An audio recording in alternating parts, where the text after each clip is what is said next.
So let me show you how to do it. First of all, after you open up now your Binance, now go to wallet section. In the wallet section, now go to assets.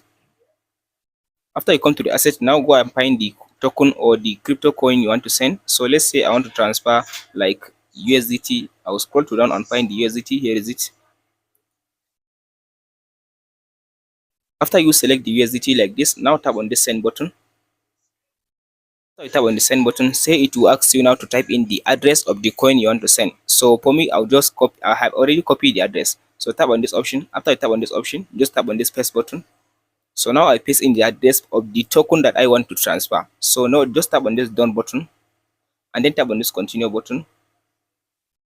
So from this option, it will ask you to type in the amount that you want to send. If you want to send all the balance of the token, just tap on this max button. But if you want to just specify the amount, just use these numbers. After you type in the amount, just tap on this continue button. From there, it will be transferred into your exchanger. And that's it, guys. Be sure to like and subscribe.